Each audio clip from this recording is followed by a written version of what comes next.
नमस्कार, मैं बालकिशन कौशिक आपका स्वागत करता हूं। मिशन ऑनलाइन क्लासेज ये भिवानी का सबसे श्रेष्ठ चैनल है और इसमें आज हम जिक्र करेंगे पॉलिटिकल साइंस का एक बहुत ही अच्छा टॉपिक है भाषा आयोग। ये अपने आप में हर एग्जाम के अंदर एक नंबर अपने आप में संजोए हुए है। इसी के ऊपर हम आज अपनी चर्चा करेंगे और धीरे से हम आपको समझाने की पूरी कोशिश करेंगे, क्योंकि जब भी आप राजनीति को पढ़ते हो उसमें आपका इंटरेस्ट होना चाहिए। जो भी सब्जेक्ट आप पढ़ते हो उसमें आपकी लगन और मेहनत दोनों तब निखरते हैं जब आप में उसका इंटरेस्ट होता है। देखिए, भाषा आयोग कोई भी चीज हो उसमें भाषा का बहुत ही महत्वपूर्ण है। जैसे भाषा आयोग सबसे पहले संविधान का भाग पूछे, संविधान का भाग है 17, भाग 17 में भाषा आयोग का जिक्र किया गया है। और भाग 17 के अलावा अनुच्छेद का जिक्र करें तो 343 से 351 तक इसका वर्णन मिलता है। सीधा यदि आप देखना चाहे तो 7 प्लस में 1 यानी 8 और 8 आप 343 के अंदर जोड़ते हो तो 351 तक भाषा आयोग का वर्णन मिलता है। सबसे पहले बात यह है कि भाषा आयोग का गठन कौन करता है। ये प्रश्न एक आता है, आसान सा प्रश्न है, भाषा आयोग का गठन कौन करता है। भाषा आयोग का गठन राष्ट्रपति द्वारा किया जाता है। भाषा आयोग का गठन राष्ट्रपति द्वारा किया जाता है। राष्ट्रपति द्वारा भाषा आयोग का गठन किया जाता है। सबसे पहला प्रश्न यदि भाषा आयोग से हम पिछले पेपर उठाकर देखें तो एक ही प्रश्न आता था कि हिंदी भाषा को राजभाषा का दर्जा कब मिला। हिंदी भाषा को राजभाषा का दर्जा कब मिला।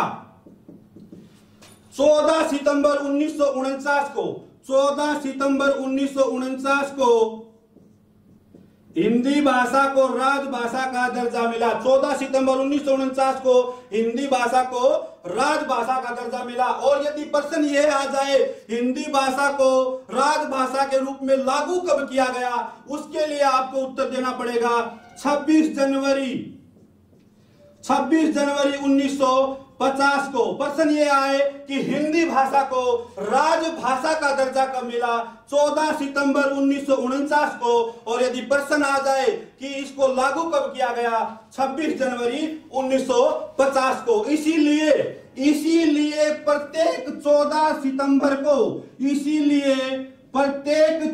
सितंबर को भारत में हिंदी दिवस मनाया जाता है। इसीलिए प्रत्येक 14 सितंबर को भारत में हिंदी दिवस मनाया जाता है। और हिंदी में 1977 में यूएनओ में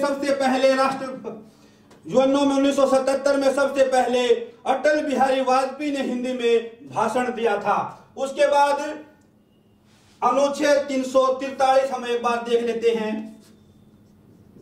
अनुच्छेद 343 में लिखा गया है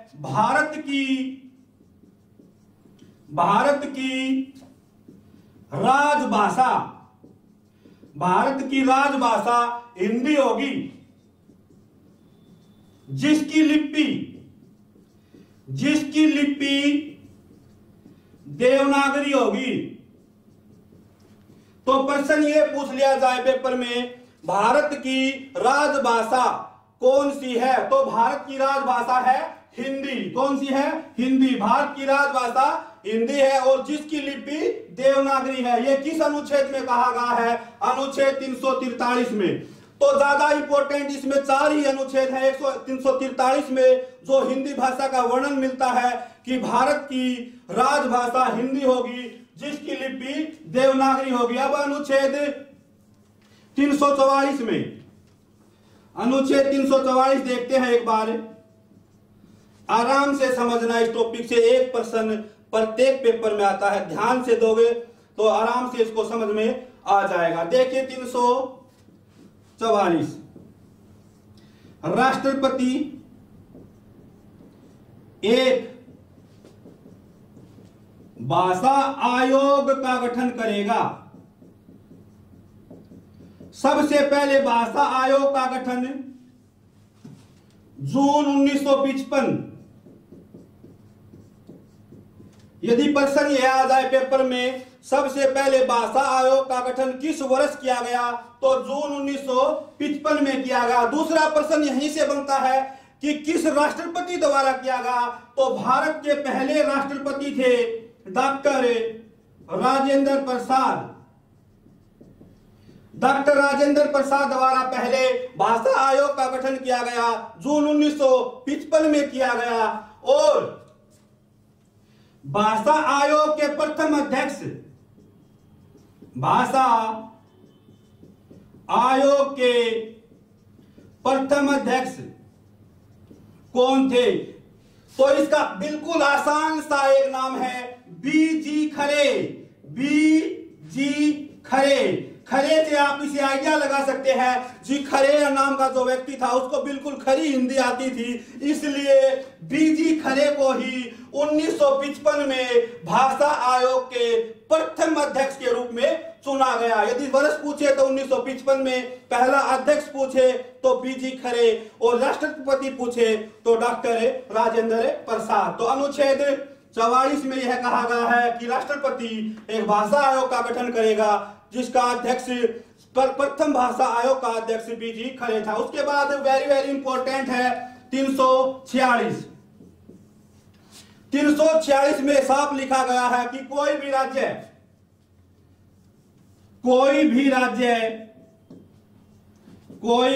अपनी विधानसभा में, कोई भी राज्य अपनी विधानसभा में बिल पास कर अपनी अलग राजभाषा बना सकता है। राजभाषा का मतलब यही है जिसमें राज्य के कार्य हो, जैसे पंजाब की प्रथम भाषा ही पंजाबी है। जो पंजाब में जो भी कार्य होते हैं वो प्राथमिकता जो है पंजाबी भाषा में दी गई है। उसी तरह महाराष्ट्र में मराठी है और हरियाणा की जो राजभाषा है वो हिंदी है। तो अनुच्छेद 346 में कहा गया है कि प्रत्येक राज्य विधानमंडल अपना प्रस्ताव पास करके अपनी अलग से भाषा बना सकता है। उसी प्रकार सबसे इंपॉर्टेंट जो है वो अनुच्छेद 348, ये बार बार पेपर में आता रहता है, पिछली बार भी एक पेपर में आया था। इसमें यह कहा गया है कि एससी और एचसी का मतलब high court, SC supreme court. Supreme court और हाई कोर्ट में जो भी कार्रवाई होगी या सुनवाई होगी वो अंग्रेजी भाषा में होगी। अनुच्छेद 348 में यह स्पष्ट कहा गया है कि जो भी सुप्रीम कोर्ट और हाई कोर्ट की सुनवाई होगी वो अंग्रेजी भाषा में होगी। तो अनुच्छेद 343 में भारत की राजभाषा हिंदी होगी जिसकी लिपि देवनागरी होगी। अनुच्छेद 346 में प्रत्येक राज्य की विधानसभा अपने अलग से राजभाषा घोषित कर सकता है। अनुच्छेद 348 इसमें स्पष्ट कहा गया है कि जो भी हाई कोर्ट और सुप्रीम कोर्ट की कार्रवाई होगी वो अंग्रेजी भाषा में होगी। और इसके बाद बहुत ही इंपॉर्टेंट लास्ट है 351, क्योंकि आपने जो तैयारी करनी है इस हिसाब से करनी है कि आप कोई भी टेस्ट दो, यदि भाषा आयोग से कोई प्रश्न आए तो आपका छूटना नहीं है। इसलिए आप अनुच्छेद 351 में क्या कहा गया है वह भी मैं बता देता हूं। अनुच्छेद 351 यहां स्पष्ट लिखा गया है कि प्रत्येक राज्य,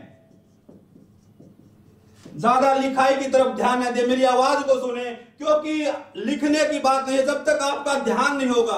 क्लास में ध्यान बहुत ही जरूरी है, क्लास में ध्यान बहुत ही जरूरी है। एक बार एक टीचर ने, क्लास लगी हुई थी, टीचर ने कहा कि बच्चों कुछ सामान मंगाया। उसने एक ऐसा सामान मंगाया जिसमें उसने आंगली डबो के अपनी और मुंह के अंदर ले ली। वो ऐसी एक पदार्थ मंगाया और उसमें उसने अपनी आंगली डबोई और मुंह के अंदर ले ली और उसने कहा कि ये प्रक्रिया आप सभी करो।